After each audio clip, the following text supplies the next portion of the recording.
Hi friends, good morning. Welcome to my channel. ಇಲ್ಲಿ ನೋಡ್ಬೋದು ಕೋಳಿ ಮರಿ ಯಾವ ಥರ ಹೋಗ್ತಾ ಇದೆ ಅಂತ ಹೇಳ್ಬಿಟ್ಟು. ಇದು ಒಂದೇ ಕೋಳಿನೇ. ನಮ್ಮ ಮನೆಯವರು 14 ಮೊಟ್ಟೆ ಇಟ್ಟಿದ್ರೆ 14 ಮೊಟ್ಟೆ ಇಟ್ಟಿದ್ರು ಟೋಟಲಿ ಆರಿ ಕುಂದಿರ್ಸ್ಬೇಕಾದ್ರೆ. ಇದು ಬಂದುಬಿಟ್ಟು 13 ಮರಿ ಮಾಡಿದೆ. ಒಂದು ಮೊಟ್ಟೆ ಕೆಟ್ಟೋಗ್ಬಿಟ್ಟಿದೆ. ಇದೇ ಹೈಯೆಸ್ಟ್ ಮರಿ ಮಾಡಿರೋದು.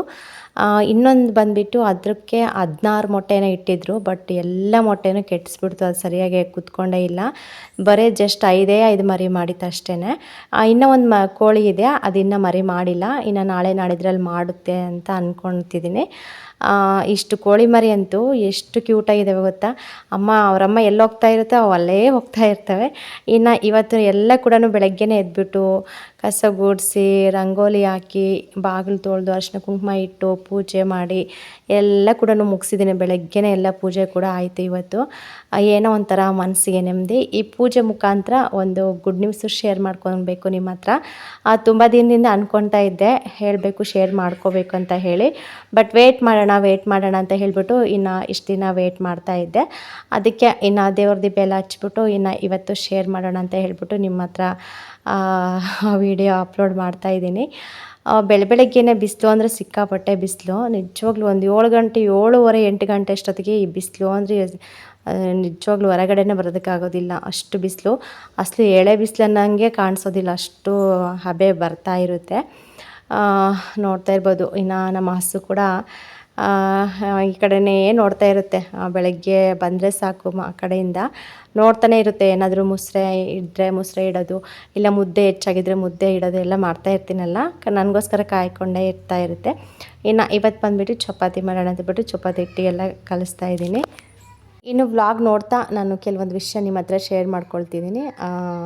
ಮತ್ತು ಏನಂತಂದರೆ ನಾನು ಮೊನ್ನೆ ಅಂದರೆ ಹೋದ ತಿಂಗಳು ಏಪ್ರಿಲ್ ತಿಂಗಳಲ್ಲಿ ಏಪ್ರಿಲ್ 4ನೇ ತಾರೀಕು ನಂದು ಪೀರಿಯಡ್ ಮಿಸ್ ಆಗಿತ್ತು. ಹಾಗಾಗಿ ಟೆಸ್ಟ್ ಮಾಡಿಕೊಂಡೆ ಪ್ರೆಗ್ನೆನ್ಸಿದು ಏನಾದರೂ ಪಾಸಿಟಿವ್ ಬರುತ್ತಾ ಏನಂತೇಳ್ಬಿಟ್ಟು. ನಾನು ಎಷ್ಟು ಸತಿ ದೇವರಿಗೆ ಬೇಡ್ಕೊಂಡೆ ಪಾಸಿಟಿವ್ ಬರೋದು ಬೇಡ ಅಂತೇಳ್ಬಿಟ್ಟು. ಅದು ಫೈನಲಿ ಪಾಸಿಟಿವೇ ಬಂತು. ನಿಜವಾಗ್ಲೂ ಒಂದು ಕಡೆ ತುಂಬ ಖುಷಿ ಆಗ್ತಾಯಿದೆ, ದುಃಖ ಆಗ್ತಾಯಿದೆ, ಸಂಕಟ ಆಗ್ತಾಯಿದೆ, ನೋವು ಕೂಡ ಆಗ್ತಾಯಿದೆ ನನಗೆ. ಅದಕ್ಕೋಸ್ಕರ ಇಷ್ಟು ದಿನ ನಾನು ವೀಡಿಯೋಸೇ ನಾನು ಸರಿಗೆ ಮಾಡ್ತಾಯಿಲ್ಲ, ನಾನು ಅಪ್ಲೋಡ್ ಸಮೇತ ಮಾಡ್ತಾಯಿಲ್ಲ. ತುಂಬ ಗ್ಯಾಪ್ ಆಗಿಬಿಡ್ತು ವೀಡಿಯೋ. ಹಂಗಾಗಿ ನನಗೆ ಇವಾಗ ಕೂಡ ಏನು ಮಾಡಬೇಕು ಅಂತ ಗೊತ್ತಾಗ್ತಾ ಇಲ್ಲ. ಅಸಲು ಈ ವಿಷಯ ಇದು ನಾನು ಪಾಸಿಟಿವ್ ಬಂದಾಗಿಂದ ಕೂಡ ನನಗೆ ಏನು ಮೈಂಡೇ ಬ್ಲಾಕ್ ಆಗಿದೆ. ತಾಯ್ತನ ಅಂತಂದರೆ ಎಲ್ರಿಗೂ ಕೂಡ ತುಂಬ ಖುಷಿ ಕೊಡೋ ವಿಚಾರ. ನನಗೂ ಅಷ್ಟೇ ತುಂಬ ಖುಷಿ. ಆದರೂ ಕೂಡ ಎಲ್ಲೋ ಒಂದು ಕಡೆ ತುಂಬ ನೋವು ಅನ್ನಿಸ್ತಾ ಇದೆ, ಭಯ ಅನ್ನಿಸ್ತಾ ಇದೆ. ಅದನ್ನು ನನಗೆ ಅಂದರೆ ಸಂಪೂರ್ಣವಾಗಿ ಸ್ವೀಕರಿಸೋಕ್ಕೂ ಕೂಡ ಆಗ್ತಾಯಿಲ್ಲ ಒಂದೊಂದು ಸತಿ. ಆ ಥರ ಸಿಚುವೇಶನ್ ಕೂಡ ಇದೆ ನನಗೆ. ಆದರೂ ಕೂಡ ಏನೋ ಒಂಥರ ಧೈರ್ಯದಿಂದ ಫೇಸ್ ಮಾಡೋಣ, ಬಂದಿರೋ ಕಷ್ಟ ಬಂದೇ ಬರುತ್ತೆ, ಮುಂದೆ ಏನಾಗುತ್ತೋ ಗೊತ್ತಿಲ್ಲ, ಇವಾಗ ಏನಂತ ಇದು ಮಾಡ್ಕೊಂಡು ಹೋಗೋಣ ಅಂತೇಳ್ಬಿಟ್ಟು ಒಂದು ಕಡೆ ಅನ್ನಿಸ್ತಾ ಇರುತ್ತೆ. ಇನ್ನೊಂದು ಕಡೆ ಯೋಚನೆ ಮಾಡಿದ್ರೆ ಸ್ವಲ್ಪ ಕಷ್ಟ ಇದೆ ನಮ್ಮ ಜೀವನ ಅಂತಲೂ ಅನ್ನಿಸ್ತೆ. ಟೋಟಲಿ ಫುಲ್ಲು ಕನ್ಫ್ಯೂಸನ್ನಲ್ಲಿದ್ದೀನಿ, ಏನು ಮಾಡಬೇಕನ್ನೋದು ಗೊತ್ತಿಲ್ಲ. ಬಟ್ ನಾನು ಇಷ್ಟು ಬೇಗ ಈ ವಿಚಾರ ಶೇರ್ ಮಾಡ್ಕೋಬಾರ್ದಂತಲೇ ನಾನು ಇಷ್ಟು ದಿನ ಸುಮ್ಮನೆ ಇದ್ದೆ. ಯಾವಾಗಿದ್ರೂ ಕೂಡ ಶೇರ್ ಮಾಡ್ಕೊಳ್ಳೇಬೇಕು. ಹಾಗಾಗಿ ಇವತ್ತೇ ಶೇರ್ ಮಾಡ್ಕೊಳ್ತಾ ಇದ್ದೀನಿ. ಇನ್ನು ನಾನು ಬಂದುಬಿಟ್ಟು ಇವಾಗ ಅಂದರೆ 2ನೇ ಮಗುಗೆ ತಾಯಿ ಆಗ್ತಾಯಿದ್ದೀನಿ. ಖುಷಿ ಇದೆ, ಆದರೂ ಹೇಳ್ತಿದ್ದೀನಲ್ವ, ಒಂದು ಸ್ವಲ್ಪ ನನಗೆ ದುಃಖನೂ ಇದೆ. ಇಂಥ ವಿಷಯದಲ್ಲಿ, ಇಂಥ ಸಿಚುವೇಷನಲ್ಲಿ ಅಮ್ಮ ಇರಬೇಕು. ಅಮ್ಮ ಇಲ್ಲ ತುಂಬ ಕಷ್ಟ ಅನಿಸ್ಬಿಡ್ತು ನನಗೆ. ಪಾಸಿಟಿವ್ ಬಂದ ತಕ್ಷಣ ನನಗೆ ನಮ್ಮ ಅಮ್ಮನೇ ನಂಗೆ ಸಡನ್ನಾಗಿ ನೆನಪಾಗಿದ್ದು. ಎಂಥ ಇದೇ ಇರಲಿ, ಎಂಥ ಸಿಚುವೇಶನ್ ಇರಲಿ, ಇಂಥ ಟೈಮಲ್ಲಿ ಮಾತ್ರ ಅಮ್ಮ ಇರಲೇಬೇಕು ಕಂಪಲ್ಸರಿ.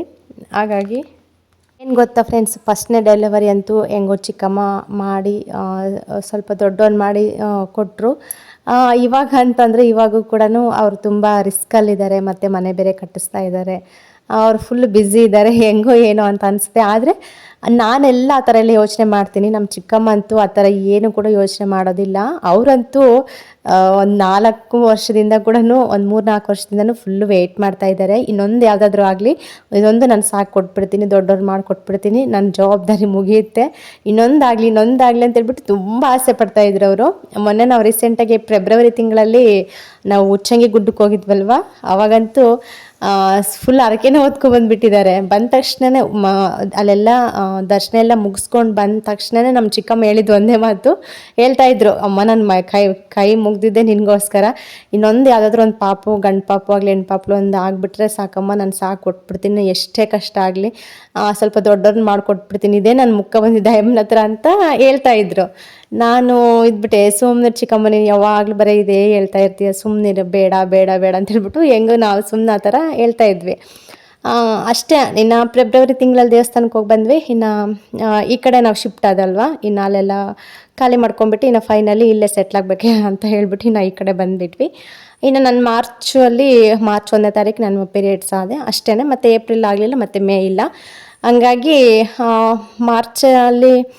ಏಪ್ರಿಲಲ್ಲಿ ಆಗಬೇಕಿತ್ತು, ಆಗಲಿಲ್ಲಲ್ಲ. ನಾನು ಯಾವುದೇ ಕಾರಣಕ್ಕೂ ಮಂತ್ಲಿ ಪೀರಿಯಡ್ ಬರುತ್ತಲ್ಲ ಮಿಸ್ಸೇ ಆಗೋದಿಲ್ಲ, ಒಂದು ಸತಿನೂ ನಾನು ಮಿಸ್ ಆಗೋಲ್ಲ, ಮಂತ್ಲಿ ಕರೆಕ್ಟಾಗಿ ಆಗ್ತಿರ್ತೀನಿ. ಹಂಗಾಗಿ ನನಗೆ ಕನ್ಫರ್ಮ್ ಆಗಿಬಿಡ್ತು. 2 ದಿನ 3 ದಿನ ಹಂಗೆ ನೋಡಿದೆ, ಏನು ಕೂಡ ಇದಾಗಲಿಲ್ಲಲ್ವ.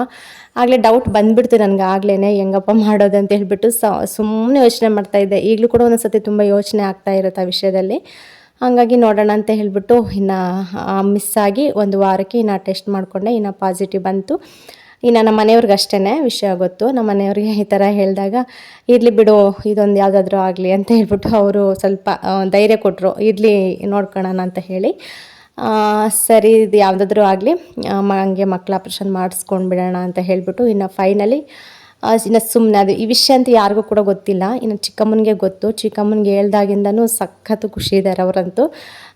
ಸುಮ್ಮನೆ ನನಗೆ ಊರಿಗೆ ಹೋದಾಗಂತೂ ಟಾರ್ಚರು, ಏನು ತಿನ್ನಬೇಡ, ನೀನು ಮಿಸ್ಸಾಗಿ ಏನಾದರೂ ತಿಂದಿದೆಯಾ, ಮತ್ತೇನಾದರೂ ಎಡವಟ್ಟು ಮಾಡ್ಕೊಂಡಿದೆಯಾ, ಇರಲಿ ನಾನು ನೋಡ್ಕೊತೀನಿ, ಎಷ್ಟೇ ಕಷ್ಟ ಬಂದರೂ ಕೂಡ ನಾನು ನೋಡ್ಕೊತೀನಿ, ನೀನು ಇದು ಮಾಡ್ಕೋಬೇಡ ಅಂತ ಹೇಳಿಬಿಟ್ಟು ನನಗೆ ಹೇಳಿ ಕಳಿಸಿದ್ರು.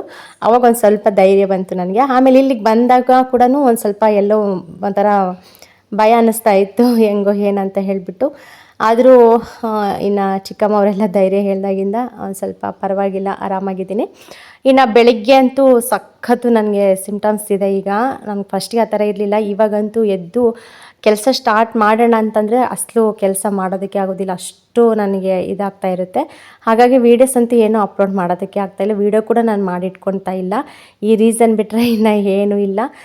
ಸದ್ಯಕ್ಕೆ ಈಗ ಪಾಸಿಟಿವ್ ಬಂದಿದೆ, ಇನ್ನು ಹಾಸ್ಪಿಟಲ್ಗೆಲ್ಲ ಹೋಗಬೇಕು, ಮತ್ತು ಸ್ಕ್ಯಾನ್ ಮಾಡಿಸ್ಬೇಕು. ಫಸ್ಟು ಸ್ಕ್ಯಾನಿಂಗ್ ಮಾಡಿಸಿದಾಗ ಆ ಪಾಪುದು ಹಾರ್ಟ್ ರೇಟ್ ಬರುತ್ತಲ್ಲ, ಅದು ಬಂದಮೇಲೆ ಕನ್ಫರ್ಮ್ ಆಗೋದು.